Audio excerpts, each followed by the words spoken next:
జరుగుతోంది. మొన్నటి వరకు సుంకాల పేరుతో చుక్కలు చూపించిన ట్రంప్ ఇప్పుడు దిగొస్తున్నారు. ఒప్పందాల పేరుతో దారిలోకి వస్తున్నారన్న టాక్ వినిపిస్తోంది. వారం రోజుల క్రితం భారత్పై విధించిన సుంకాలను తగ్గిస్తున్నట్టు ట్రంప్ సర్కార్ గుడ్ న్యూస్ చెప్పింది. అంతే, అప్పటి నుంచి భారత్ అమెరికా మధ్య పరిణామాలు వేగంగా జరిగిపోతున్నాయి. అందులో భాగంగానే రెండు దేశాల మధ్య మధ్యంతర వాణిజ్యం ఒప్పందం కుదిరినట్టు సంయుక్తంగా ప్రకటన చేశాయి. ఇరు దేశాల ద్వైపాక్షిక వాణిజ్యం ఒప్పందం కోసం ఫ్రేమ్ వర్క్ ను ఏర్పాటు చేసినట్లు ప్రకటించాయి. ఒప్పందంలో భాగంగా భారత్ ఉత్పత్తులపై ఉన్న సుంకాన్ని 50% నుంచి 18% తగ్గిస్తున్నట్లు అమెరికా తెలిపింది. తాజాగా జరిగిన మధ్యంతర ఒప్పందాన్ని కేంద్ర వాణిజ్య పరిశ్రమల శాఖ మంత్రి పీయూష్ గోయల్ చారిత్రాత్మక విజయంగా చెప్పుకొచ్చారు.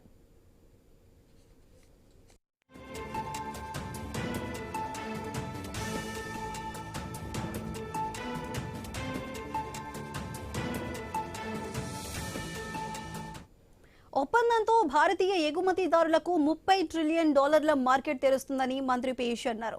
ఎంఎస్ఎంఈ, రైతులు, మత్స్యకారులకు ప్రయోజనం ఉంటుందని చెప్పారు. ఎగుమతులు పెరగటం వల్ల దేశంలోని మహిళలు, యువతకు లక్షలాది కొత్త ఉద్యోగాలు వస్తాయని పేర్కొన్నారు.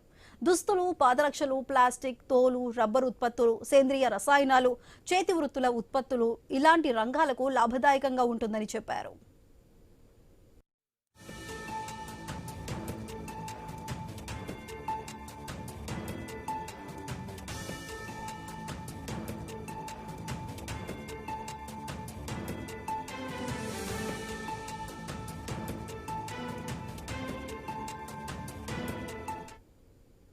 మరోవైపు రష్యా నుంచి చమురు కొనుగోళ్లను నిలిపివేస్తామని భారత్ అంగీకరించినట్టు అమెరికా వెల్లడించింది. తమ దేశం నుంచి భారీగా ఇంధనం, గ్యాస్ను దిగుమతి చేసుకునేందుకు ఒప్పుకున్నట్టు పేర్కొంది. అంతేకాదు, తమ దేశం నుంచి $500 బిలియన్ విలువైన దిగుమతులకు భారత్ అంగీకరించినట్టు తెలిపింది. అసలు కొరి అమెరికా దిగుమతులేనంటున్నారు విశ్లేషకులు. మరి $500 బిలియన్ దిగుమతులంటే అవి ఏ ఉత్పత్తులనే దానిపై ఇంకా క్లారిటీ రాలేదు.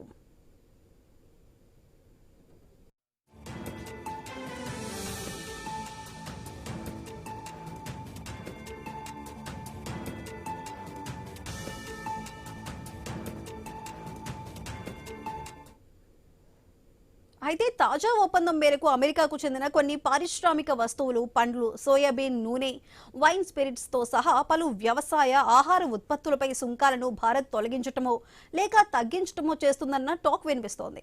మరోవైపు భారత్ నుంచి ఎగుమతయ్యే జనరిక్ ఔషధాలు, రత్నాలు, వజ్రాలు, విమాన విడిభాగాలు వంటి కొన్ని నిర్దిష్ట ఉత్పత్తులపై అమెరికా సుంకాలను 0కు తగ్గించే అవకాశం ఉంది. ఇక రష్యా నుంచి చమురు కొనుగోలు చేస్తున్నారనే కారణంతో గతేడాది భారత వస్తువులపై 25% అదనపు సుంకాలు విధించింది. కొత్త ఒప్పందం తర్వాత అదనపు సుంకాలను కూడా తొలగిస్తామని యుఎస్ క్లారిటీ ఇచ్చింది. ఇప్పటికే ట్రంప్ కార్యనిర్వాహక ఉత్తర్వులపై సైన్ చేశారని వైట్ హౌస్ వెల్లడించింది.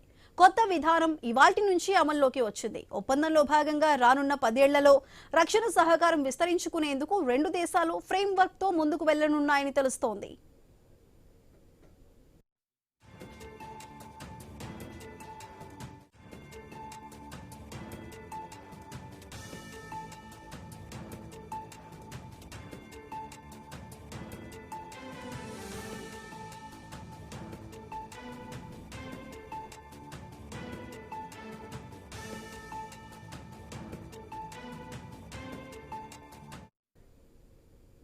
అయితే వ్యవసాయ ఉత్పత్తులు అయి ఉంటే మాత్రం భారత్లోని రైతులు తీవ్రంగా నష్టపోతారన్న విమర్శలు వస్తున్నాయి. ఇప్పటికే దేశంలోని ప్రతిపక్షాలు అమెరికాతో ఒప్పందం అవసరం లేదని తెగేసి చెబుతున్నాయి. ఎందుకంటే అమెరికాలోని పనికిరాని వస్తువులని భారత్లో డంప్ చేసే ప్రమాదం ఉందని హెచ్చరిస్తున్నాయి. దాన్ని దృష్టిలో పెట్టుకుని అమెరికా ఉత్పత్తులను భారత్లోకి రాకుండా చూడాలని, ఒప్పందం పేరుతో అమెరికా పెత్తనాన్ని సహించేది లేదని క్లారిటీ ఇవ్వాలంటున్నారు. అయితే ఇక్కడ చాలా అనుమానాలు కలుగుతున్నాయి. అమెరికా సుంకాల తగ్గింపును ఏ మేరకు అమలు చేస్తుంది? ఏ వస్తువులపై ఎలాంటి పన్నులను తొలగిస్తుంది? సుంకాల తగ్గింపుకు ఎలాంటి ప్రతిఫలం ఆశిస్తుంది? అమెరికా ఉత్పత్తులను భారత్లో డంప్ చేస్తుందా? ఎగుమతులతో భారత్కు ఎలాంటి లాభం? అమెరికా దిగుమతులతో భారత్కు ఎలాంటి నష్టం? అమెరికా దిగుమతులను రైతులు ఎందుకు వ్యతిరేకిస్తున్నారు? అమెరికా దిగుమతులతో ఎలాంటి ప్రమాదం పొంచి ఉంది? భారత్ రైతుల ఆందోళనలు పట్టించుకుంటుందా అనే అంశాలు ప్రస్తుతం చర్చకు వస్తున్నాయి.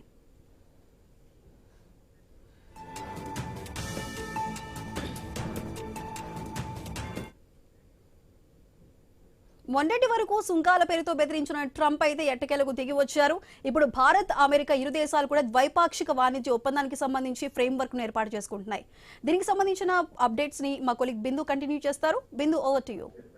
Right, thank you Sudha. America Bharat నుండి దిగుమతులపై కూడా సుంకాలను అయితే తగ్గించింది. సో ఇది ఇంట్రీమ్ ట్రేడ్ డీల్, మధ్యంతర వాణిజ్య ఒప్పందం ప్రకారం అయితే మొదట అయితే 50% వరకు ఉండి దాన్ని 18% తగ్గిస్తూ కూడా ఈ ట్రేడ్ డీల్లో కూడా నిర్ణయం తీసుకున్నారు. ముఖ్యంగా కూడా textiles, leathers, footwear, plastic, rubber వంటి కెమికల్స్, మిషనరీ వంటి సెక్టార్లకి చాలా వరకు కూడా లాభదాయకంగా ఉంటుంది అంటున్నారు. అలా వర్తిస్తుంది కూడా ఇది. అలాగే ఫైనల్ ఇంట్రీమ్ అగ్రిమెంట్ ఒకవేళ పూర్తయితే జనరిక్ మందులు, అదేవిధంగా pharmaceuticals, gems, diamonds, aircraft parts వంటి వాటిపై పూర్తిగా కూడా ఈ టారిఫ్లు అనేవి తొలగిస్తారు. సో ఇది రెసిప్రోకల్ అండ్ మ్యూచువల్ అండర్స్టాండింగ్ బట్టి కూడా ఉంటుంది. ఒక స్టేట్మెంట్ ఇచ్చారు, రెండు దేశాలకు సంబంధించి కూడా స్టేట్మెంట్ ఇచ్చారు. బట్ ఎప్పుడు కూడా మనం చెప్పలేము ట్రంప్ నిర్ణయాలు కూడా ఎట్లా ఉంటాయి అన్నది. ట్రంప్ పాలసీస్ కూడా ఎప్పుడు అన్ప్రెడిక్టబుల్. సో ఈ టారిఫ్స్ అనేవి సడన్ గా మారచ్చు, చెప్పలేం. బట్ ఇప్పుడైతే సడన్ గా తీసుకున్న ఈ నిర్ణయం వల్ల భారత్కు చాలా వరకు కూడా బెనిఫిట్ అంటున్నారు. సో మొత్తంగా కూడా షార్ట్ టర్మ్ లో అయితే లాభదాయకం అని చెప్పుకోవచ్చు. లాంగ్ టర్మ్ లో అయితే మాత్రం ఏ విధంగా ఉంటుంది, ఒకవేళ గవర్నమెంట్ మారితే ఏ విధంగా ఉంటుంది, ఇవే రకమైన ఈ టారిఫ్లు అనేవి కొనసాగుతాయి అనేది మాత్రం చెప్పలేము. ఎందుకంటే ఇప్పుడు చైనా వార్కి సంబంధించి కానీ, చైనా దృష్టిలో కానీ గ్లోబల్ ఈవెంట్స్ ఏవైతే ఉన్నాయో, రష్యా, ఉక్రెయిన్, చైనా, వీటి మీద కూడా డిపెండ్ అయ్యి కూడా ఈ ట్రేడ్ అన్ని కూడా మారుతూ ఉంటాయి.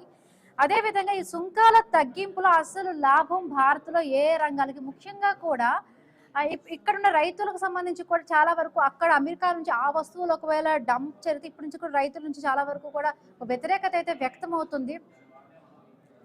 అదేవిధంగా యూరోపియన్ ఒప్పందం తర్వాత ఈ భారత్ గ్లోబల్ ట్రేడ్ హబ్ గా కూడా మారుతుంది అనే విధంగా కూడా మొత్తంగా కూడా వార్తలు వస్తున్నాయి. సో మాట్లాడదాం, అసలు ట్రంప్ కాలంలో అమెరికా ఫస్ట్ నినాదం ఇప్పుడు ఎందుకు మారింది? అమెరికా ఎప్పుడు చెప్తుంటాడు ట్రంప్ అమెరికా ఫస్ట్ నినాదంతో కూడా వస్తూ ఉంటాడు. బట్ చెప్పలేము, అమెరికా విధానాలు కానీ ట్రంప్ విధానాలు కానీ ఎప్పుడు అన్ప్రెడిక్టబుల్ గా ఉంటాయి. ఇవే ఒక టారిఫ్స్ కూడా ఉంటాయా అనేది. సో మాట్లాడదాము. విశ్లేషకులు జాయిన్ అయ్యారు, పెంటపాటి పుల్లారావు గారు, అలాగే అంద్యం సత్యం గారు. సో పుల్లారావు గారు, ఎట్లా చూడాలి సుంకాల తగ్గింపులో భారత్కు అసలు ఏ రంగాల్లో లాభం? ఇప్పటికే కూడా రైతుల నుంచి కూడా చాలా వరకు కూడా వ్యతిరేకత వస్తున్న పరిస్థితి, అంటే ఇంకా క్లారిటీ రాలేదు ఏ రంగాలకి కూడా వర్తింపబడుతుంది అన్నది కూడాను. ఒకటి మనకి స్పష్టంగా కామర్స్ మినిస్టర్ ఏం చెప్తున్నారు మనం సంతకం పెట్టాక చిన్న ప్రింట్ వచ్చాక చూడండి అన్నారు. మన రైతుల ఇంట్రెస్ట్ ప్రొటెక్ట్ చేసాము, వెయిట్ చేయాలి. ఒకటి. రెండోది, మనకి తెలుగు రాష్ట్రాలకి ఆక్వా కల్చర్ చాలా ఇంపార్టెంట్ కదా, టెక్స్టైల్స్ చాలా ఇంపార్టెంట్, సర్వీసెస్ కూడా ఇంపార్టెంట్ కదా. ఇన్ని లక్షల మంది వీసాల కోసం తిరుగుతున్నారు. హైదరాబాద్లో కాన్సులేట్ మూసి పారేస్తే సరిపడుతుందా? చెప్పండి. మనకున్న వీక్నెస్ ఏంటి? వీసాలు కావాలి. ప్రతి ఒక్కరు వెళ్ళి అక్కడ పనిచేయాలి, వారు న్యాప్సాక్తో తిరిగి రావాలి, డబ్బులు తీసుకొచ్చామని చెప్పుకోవాలి. లక్షల మంది లైన్లో ఉన్నారు హైదరాబాద్లో. ఆశలు పెట్టుకుని ఉన్నారు. జాగ్రత్తగా ప్రభుత్వం చేయించి ఫస్ట్ అండ్ ఫార్మోస్ట్ బియ్యం ఇక్కడికి ఎక్స్పోర్ట్ చేయరు, ధాన్యం ఎక్స్పోర్ట్ చేయరు, చెప్తున్నా, ఫిష్ ఎక్స్పోర్ట్ చేయరు, బాదం, పిస్తాస్, నట్స్ ఎక్స్పోర్ట్ చేస్తారు. కాటన్ దూద్ ఎందుకు కావాలి మనకి? మనం ఎలాగో ఇంపోర్ట్ చేస్తున్నాం వాళ్ళ నుంచి. ఎంత ప్రభుత్వంలో అందరూ బుద్ధి లేని వాళ్ళు, పనికిరాని వాళ్ళు ఉంటే కష్టం. వాళ్ళు చాలా స్మార్ట్ పీపుల్. మనం మన్మోహన్ సింగ్ టైంలో మన్మోహన్ చాలా స్మార్ట్ మ్యాన్. అలాగే ఈ టైంలో ఒక స్మార్ట్ పీపుల్ ఉన్నారు. ఎవరో సంఘాలు, రైతుల సంఘాలు ఏదో మెసేజ్ ఇచ్చేసారి చేస్తామంటే అయ్యేది సాగవు. ఎందుకంటే మీకు నేను ఇప్పుడే స్ట్రైట్గా అడుగు, మెరీన్ ప్రోడక్ట్స్ $billions పంపిస్తున్నాం అమెరికాకి. ఫార్మాస్యూటికల్స్, హైదరాబాద్ కంపెనీస్ ఎంత సంపాదిస్తున్నాయి అక్కడ ఫ్యాక్టరీ లేకుండా. అవన్నీ మూసేమంటారా? మనం గివ్ అండ్ టేక్ ఉంటుంది, కొద్దిగా గివ్ అండ్ టేక్. వాళ్ళ కొన్ని వస్తువులకి జీరో టారిఫ్ అంటే దేనికి? అక్కడి నుంచి విమానాలు కొంటున్నాం, ఆ జీరో టారిఫ్ వెతుకు పెట్టకూడదు. గవర్నమెంటే కొంటుంది, ఎయిర్లైన్స్ కొంటుంది. ఏంటి మనం ఎక్స్పోర్ట్ చేయలేం కదా. అమెరికా బోయింగ్ కంపెనీ మనకి ఆయుధాలు అమెరికన్ కంపెనీల నుంచి కొంటాను. దాని మీద ట్యాక్స్ వేయాలా? గవర్నమెంట్ ఒక అకౌంట్ నుంచి ఇంకో అకౌంట్కి ట్రాన్స్ఫర్ చేస్తారా? రెసిప్రోకల్ 18%. కొన్ని వస్తువుల మీద వాళ్ళ 18% వేస్తూ మనం వేయాలి. డిస్కస్ చేశారు, సంవత్సరం డిస్కస్ చేశారు. ఫిబ్రవరిలో స్టార్ట్ అయినప్పుడు 2025లో మీకు తెలుసా వాళ్ళ కామర్స్ మినిస్టర్ ఏమన్నాడు? ప్రతి దేశం 2 శుక్రవారాలు టైం ఇస్తాం, భారతదేశానికి 3వ శుక్రవారం ఇస్తాం, వస్తే చేయండి లేకపోతే పోండి. అది ఎంతవరకు మారింది ఈవేళ? భారతదేశం అంటే నేను నరేంద్ర మోడీ గారి ప్రభుత్వం ఉంటాను, ఇంకో ప్రభుత్వం వస్తుంది, భారతదేశం గురించి మాట్లాడు. ఇది మీకు ఇలాగ అమెరికాతో టెన్షన్ అవుతే అవుతుంది, పాకిస్తాన్ బెనిఫిట్ అవుతుంది, చైనా బెనిఫిట్ అవుతుంది, బంగ్లాదేశ్ బెనిఫిట్ అవుతుంది, వియత్నాం బెనిఫిట్ అవుతుంది. ట్రంప్ ఏం చెప్పారు? యాపిల్ కంపెనీ, ఒక యాపిల్ కంపెనీ భారతదేశంలో 3 ఫ్యాక్టరీలు ఉన్నాయి అనుకుంటున్నా, 1,00,000 మంది ఎంప్లాయ్మెంట్ వస్తారు, డైరెక్ట్ గా ఇండైరెక్ట్. 1,00,000 మందికి హై శాలరీస్. ఇంకే ఫ్యాక్టరీలు భారతదేశంలో పెడతానికి వీలు లేదని మే 2025లో చెప్పారు. ఇప్పుడు ఇది అవ్వాక 2-3 ఫ్యాక్టరీలు వస్తాయి, యాపిల్ ఫ్యాక్టరీస్. అవన్నీ ఉందా మీకు? ఏంటి రైతుల గురించి మాట్లాడుతున్నారు? అక్కడి నుంచి కొన్ని వస్తువులు చౌకగా వస్తాయి, బాదాం చౌకగా వస్తాయి, పిస్తా మనం చేయట్లేదు కదా, మనం ప్రొడ్యూస్ చేయట్లేదు కదా. ఇక్కడ ఎవరితో పిస్తాస్ ప్రొడ్యూస్ చేస్తున్నారా? లేదు కదా. సో అవన్నీ మనం ఏదో అమెరికా మీద మన దగ్గర ఏదో పెద్ద ఒత్తిడి ఉన్నది. ఏం ఒత్తిడి ఉన్నది? మీకు వీసాల మీద ప్రెషర్ తీసుకొస్తున్నా. మీకు తెలుసు 2-3 లక్షలు 4 లక్షల వీసాస్ కావాలి మనకు సంవత్సరానికి. ఆడికి వెళ్ళి కూర్చొని సంపాదించుకోవటానికి. కేర్ఫుల్గా మనకి ఎనిమిటీ ఉన్నది పాకిస్తాన్తో, బంగ్లాదేశ్. ఈ దీనిలో రహస్యంగా ఏమున్నది మీకు తెలుసా? చైనా +1 పాలసీ వస్తారు. చైనా నుంచి కొన్ని ఫ్యాక్టరీలు, కొత్త ఫ్యాక్టరీలు ఇక్కడికి వస్తాయి, పెద్ద ఫ్యాక్టరీ. రెండోది టెక్స్టైల్స్ కి ఎక్స్పోర్ట్ చేస్తారు. ఎవరు దెబ్బతింటారు? పాకిస్తాన్, బంగ్లాదేశ్. అక్కడ బంగ్లాదేశ్ కూడా మార్కెట్ చేస్తున్నట్టుగా తెలుస్తుంది సార్. బంగ్లాదేశ్ తగ్గిపోతారు. యూరోపియన్ కంట్రీస్ మనకి 0% టారిఫ్ ఇచ్చారు, బంగ్లాదేశ్ కు ఇప్పుడు 0%. మనకి 12% ఉండేది. మన ఎక్స్పోర్ట్స్ ఆగిపోయింది. ఇప్పుడు వాళ్ళ పని దివాలా. ఇవన్నీ ఎన్నో ఫ్యాక్టర్స్. వీసా ఒక భాగం, టెక్స్టైల్ ఒక భాగం, బంగ్లాదేశ్ ఒక భాగం, చైనా ఒక భాగం, పాకిస్తాన్ ఒక భాగం. ఈ స్ట్రేట్ డీల్ కాదు, ఇది మల్టీ డీల్. కనపడదు. అమెరికాతో డీల్ ప్రపంచం అన్ని చోట్లకి.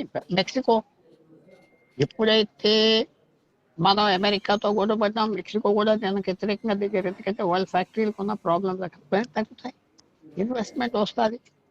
ఎదురు చూడాలి. ఒక సింపుల్ ప్రశ్న, అమెరికాతో డీల్ లేకుండా ఇంకా ఎన్ని రోజులు వెళ్దాం? మనకి వాళ్ళు మన సొంత చుట్టాలేం కాదు, వ్యాపారస్తులు. ఒక వ్యాపారస్తు డీల్ బయటకు వస్తుంది, లోపాలు ఏమున్నాయి చూస్తాం. తర్వాత $500 బిలియన్ అమెరికా. ఎస్, సంవత్సరానికి $100 బిలియన్ కొంటున్నాం 5 సంవత్సరాల్లో. ఏం కొంటున్నాం? ఆయిల్ కొంటాం, ప్లేన్లు కొంటాం, మిసైల్స్ కొంటాం, కెమికల్స్ కొంటాం, టెక్నాలజీ కొంటాం. అవి ఎలా కొనాలి కదా. అవన్నీ ఆ లెక్కలు ఉన్నాయి. ట్రంప్ అనే మాటలు అలా ఉంటాయి. $1 ట్రిలియన్ కొంటా అన్నారు, $1 బిలియన్ కొంటా అన్నారు. మనం అడ్జస్ట్ అవ్వాలి. మహా దేశాలు మొత్తం, యూరోపియన్ యూనియన్, సౌదీ అరేబియా, వీళ్ళంతా డబ్బు ఉన్నారు, బ్యాంక్ అకౌంట్స్లో డబ్బు ఉన్న వాళ్ళందరూ అడ్జస్ట్ అయిపోయి ఏదో చేద్దాం అవుతుంది. అన్నీ ఎస్ అంటాం, ఏమీ అవ్వు. చైనా 2017 అమెరికన్ సోయాబీన్ కొంటా అన్నారు, కొనలేదు. ఇవాళ వరకు కొనలేదు. ఏం చేశారు అమెరికన్? అందరూ మర్చిపోయారు. మనకి రేర్ ఎర్త్స్ కావాలి, మినరల్స్ కావాలి. అమెరికా దగ్గర ఇన్వెస్ట్మెంట్ ఉన్నది, టెక్నాలజీ ఉంది. ఇక్కడ భారతదేశంలో మనం చైనా మీద ఆధారపడినా, వాళ్ళు వచ్చి ఇన్వెస్ట్ చేయాలి. స్టార్టప్స్, ఏం స్టార్టప్స్ చేస్తారు ఇక్కడ? Delivery, food delivery startups. అంటే తిండి పంచి కొనియాలి. రియల్ స్టార్టప్స్ కి డబ్బు లేదు కదా. ఇవాళ పేపర్లో హెడ్లైన్స్ చూశారు కదా, 100 మంది ఇతర దేశాలకు వెళ్ళిపోతున్నారు డబ్బు కోసం. స్టార్టప్ చేసే టెక్నాలజీ ఏమో ఉన్నాయి. ఒక అమెరికాతో మనకు సంబంధం ఉండాలి, చైనాతో ఉండాలి, యూరోపియన్ యూనియన్తో ఉండాలి. దానివల్ల ఎన్నో బెనిఫిట్స్ ఉంటాయి. చిన్నప్పుడు చూద్దాం. రావటానికి వీల్లేదు అంటున్నాడు. ఏం రావటానికి వీల్లేదు? ఆక్వా ఫార్మర్స్ ఎంతమంది ఉన్నారు తెలుగు రాష్ట్రంలో? వాళ్ళ కూలీలు, వాళ్ళు మోసేది, ఎక్స్పోర్ట్ చేసేది 20 లక్షల మంది ఉన్నారు. 20 లక్షల మంది విశేషంగా హ్యాపీ అయిపోయారు. టెక్స్టైల్ వర్కర్స్ భారతదేశంలో ఎంతమంది ఉన్నారు? ఎంతమంది ఉన్నారు? ఫ్యాషన్ డిజైనర్స్, ఇదంతా ఎంత పని వస్తుంది. సో తర్వాత ఇంకో పాయింట్ కూడా మన ఫ్రెండ్, మన ప్రొఫెసర్ అంజయ్ గారు ఉన్నారు. ఒక్క నిమిషమే ఆయన permission తీసుకుంటానా? No, no, sir. You can extend. ఆయన మీద ఆయనతో లిబర్టీ తీసుకుంటాను, తెలిసిన వ్యక్తి కాబట్టి. బట్ వెన్నెల ఆయిల్ రిలయన్స్ నిన్న రాత్రి 1 గంటకు కొంటాం. ఎందుకంటే రిలయన్స్ రిఫైనరీస్కి ఆయిల్ చుట్టుకుంది. ఎక్కడి నుంచి ఆయిల్ ఏ రిఫైనరీకి వెళ్ళాలి అంతా ఒకటే కాదు. అన్ని కొబ్బరి నీళ్ళు, కొబ్బరికాయ అంటాం కానీ అన్ని కాయల్లో నీరు ఒకలాగా ఉండదు కదా. సో అందువల్ల కొంటున్నాం. ధరలు పడతాయి, ఇంటర్నేషనల్ మార్కెట్ పడుతుంది. $1 పడింది అనుకోండి సంవత్సరానికి, మనకి 20,000 కోట్ల లాభం. ఒక $10 పడితే 2 లక్షలు. మీకెందుకు? ఇరాన్ పోతే మీకెందుకు? వెనుజులా పోతే అండే సచిన్ గారికి ఎందుకు? మాకెందుకు? మన గురించి ఎవరైనా ఆలోచించారా? వెనుజులా ఎప్పుడైనా మన భారతదేశం కాశ్మీర్లో చంపేస్తున్నారు భారతీయులు అన్నారా? ఇరాన్ అన్నాదా? నేను పాకిస్తాన్లో షియాల్ని 200 మందిని చంపేశారు. ఇరాన్ మాట్లాడలేదు. అదే భారతదేశంలో ఒకటి వస్తే ఓయ్ బాబోయ్ చంపేస్తున్నారు అంటున్నాడు. మనం చూడవలసింది డీల్ అమెరికాతో అవసరం. తర్వాత అడ్జస్ట్మెంట్స్ వస్తాయి.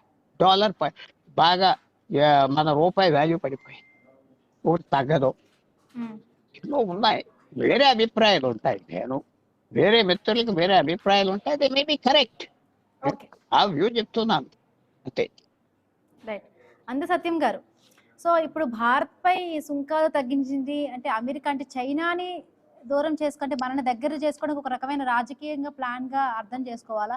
ఎట్లా దీన్ని అర్థం చేసుకోవాలి? ముఖ్యంగా కూడా ఐటీ, ఫార్మా, మ్యానుఫ్యాక్చరింగ్ రంగాలకి కూడా బెనిఫిట్ అంటున్నారు.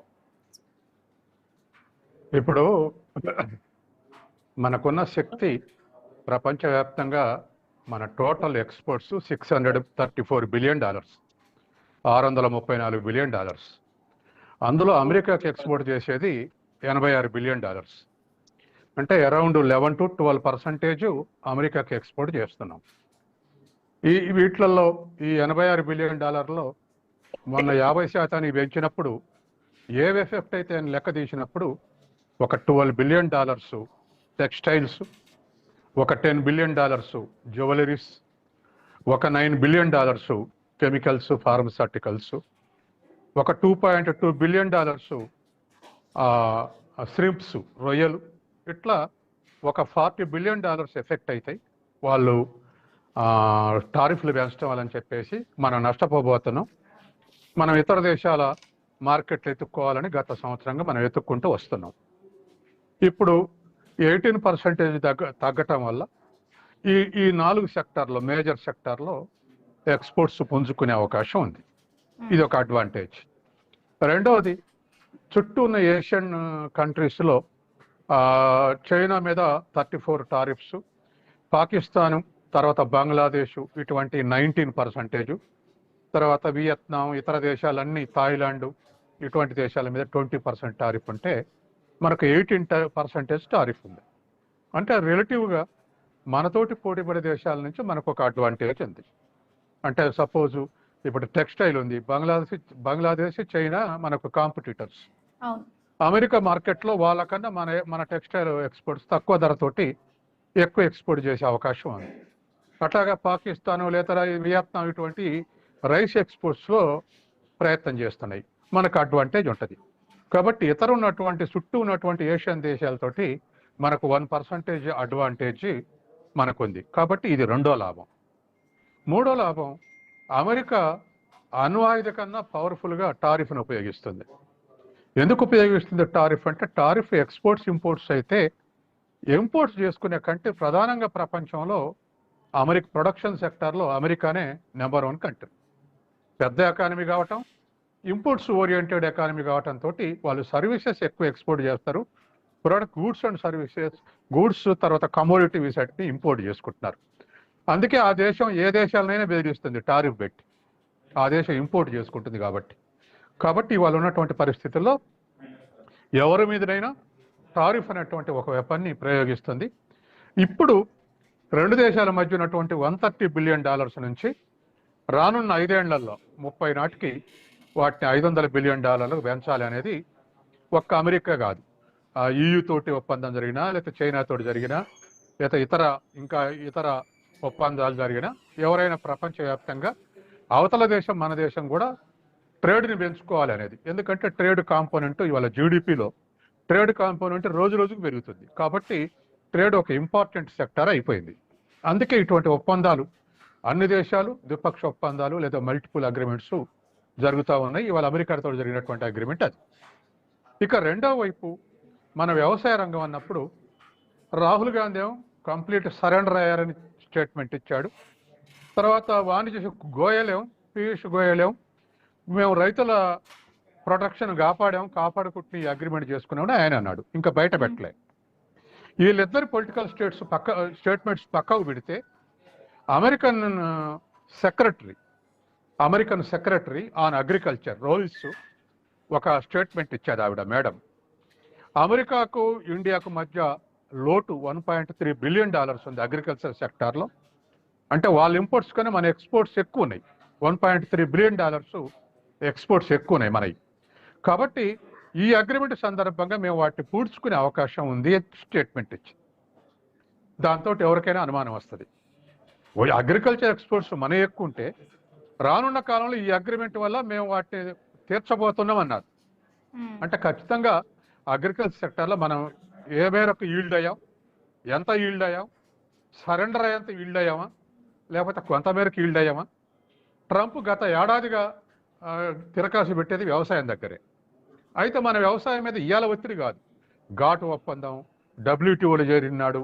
ఆనాటి నుంచి ఈనాటికి కూడా మనం ఎక్కువ టారిఫ్లు ఇతర దేశాల నుంచి అగ్రికల్చర్ ఇంపోర్ట్స్ మీద ఎక్కువ టారిఫ్ 30-35% టారిఫ్ పెట్టి మన వ్యవసాయ రంగాన్ని రక్షించుకుంటున్నాం.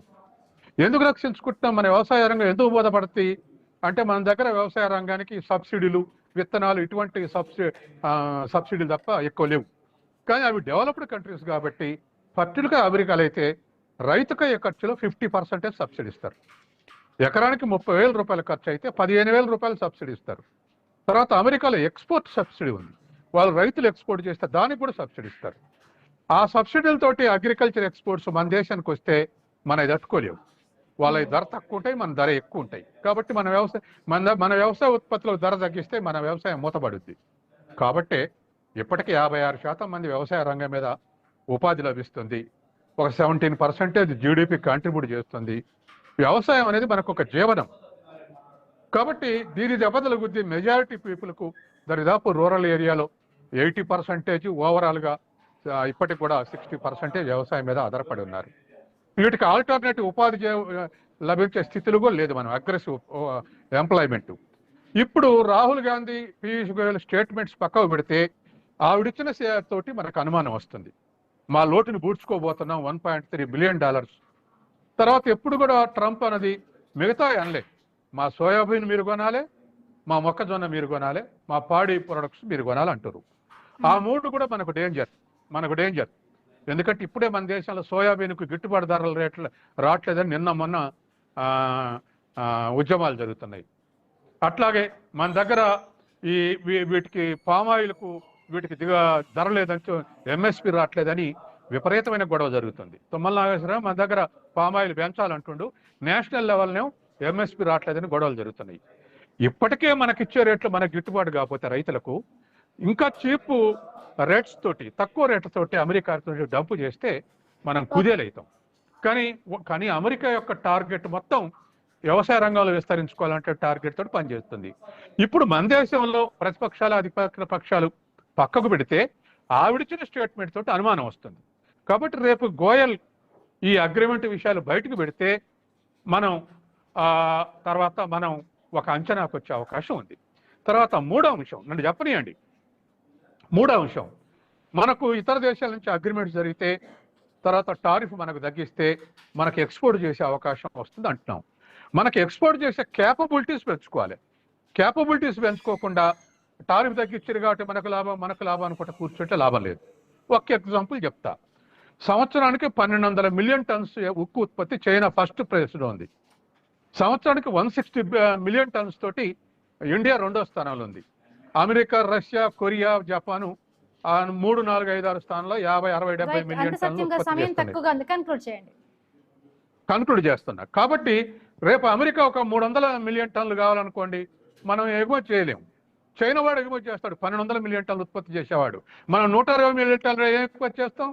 కాబట్టి ఇతర దేశాలతో వచ్చేటువంటి ఆపర్చునిటీస్ని మనం ఉపయోగించుకోవాలంటే మనకు ఆ క్యాపబిలిటీస్ పెంచుకోవాలి. కాబట్టి దీంట్లో అమెరికాతో ఉన్నటువంటి అగ్రిమెంట్లో ఇండస్ట్రియల్ సర్వీస్ సెక్టర్ ఎక్స్పోర్ట్ చేయడానికి అడ్వాంటేజ్ ఉంది. అగ్రికల్చర్ సెక్టర్ కనుక ఆవన్నది నిజమే అయితే మాత్రం మనం సరెండర్ అవుతున్నట్టే. కాబట్టి ఆ విషయంలో జాగ్రత్తలు పాటించాలి. ఏదైనా ఓపెన్ అయిన తర్వాత మనం కామెంట్ చేసే అవకాశం ఉంది. Right, thank you so much అండి విశ్లేషణ అందించేందుకు అందే సత్యం గారు, పెంటపాటి పుల్లారావు గారు. సో చూసారు కదా, ఇది వాళ్ళ